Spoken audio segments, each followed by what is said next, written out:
कर्जत मुरबाड महामार्गावर नेरळ पोलिसांनी एका गुप्त माहितीच्या आधारे सापळा रचून गोवा बनावटीच्या बेकायदेशीर दारूची वाहतूक करणारा मोठा टँकर जप्त केलाय।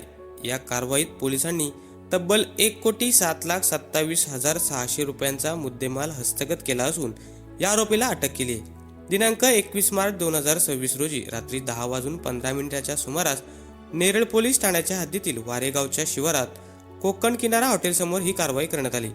राजस्थानमधील बारमेर येथील आरोपी लादूराम खियाराम बिश्नोई वय वर्ष 42 हा आपल्या ताब्यातील टँकर क्रमांक GJ12AW4421 मधून गोवा बनावटीच्या दारूची विनापरवाना चोरटी वाहतूक करत असताना रंगेहात पकडला गेलाय।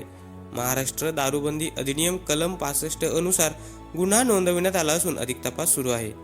रायगड जिल्ह्याचे पोलीस अधीक्षक श्रीमती आचल दलाल, अपर पोलीस अधीक्षक श्री अभिजित शिवतरे आणि कर्जतचे उपविभागीय पोलीस अधिकारी श्री राहुल गायकवाड यांच्या मार्गदर्शनाखाली नेरळ पोलीस ठाण्याचे अधिकारी श्री राहुल वरोटे व अंमलदारांच्या पथकाने ही यशस्वी कामगिरी केली। नेरळ पोलिसांनी केलेल्या या धडाकेबाज कारवाईमुळे अवैध दारू माफियांचे धाबे दणाणले असून सर्व स्तरातून पोलिसांचे कौतुक होत आहे। काल नेरळ पोलीस ठाण्यातील अधिकारी राहुल वरोटे यांना त्यांच्या गोपनीय बातमीदारामार्फत अशी माहिती मिळाली की काही व्यक्ती एका टँकरमध्ये गोवा बनावटीची दारू ही घेऊन गुजरातकडे जाणार आहेत। त्यानंतर त्यांनी अधिक त्याच्याबद्दल माहिती गोळा केली असता सदरचा एक टँकर नंबर आहे GJ12AW4421 यामधून हा टँकर हा संशयास्पद टँकर मिळून आला असता त्यांनी तो थांबवला आणि तपासणी केली असता त्यामध्ये त्यांना जवळपास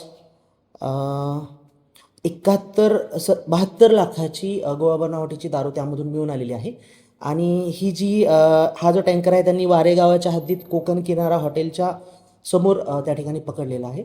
यामध्ये तो टँकरचा जो चालक आहे लादूराम खियाराम बिश्नोई वय 42 वर्ष हा राजस्थानचा रहिवासी आहे। या एका आरोपीलाही ताब्यात घेण्यात आलेला आहे। तर अशा पद्धतीची कारवाई ही आमच्या रायगड पोलीस दलाच्या पोलीस अधीक्षक मान्य अंचल दलाल मॅडम यांच्या मार्गदर्शनाखाली आणि रायगड पोलीस दलाचे अप्पर पोलीस अधीक्षक मान्य श्री शिवतरे सर यांच्या मार्गदर्शनाखाली नेरळ पोलीस स्टेशनच्या टीमने करण्यात आलेले आहे। थँक्यू। काही समोर आलेलं नाही कारण ही घटना हा टँकर रात्री लेट पकडला त्याच्याबद्दल आम्ही पूर्ण तपास निश्चित करू। हा टँकर गोव्यावरून गुजरात राज्याकडे जात होता। त्या आरोपीची काही पार्श्वभूमी आम्हाला आढळलेली नाही आहे, परंतु आम्ही त्याबद्दलही तपास करू।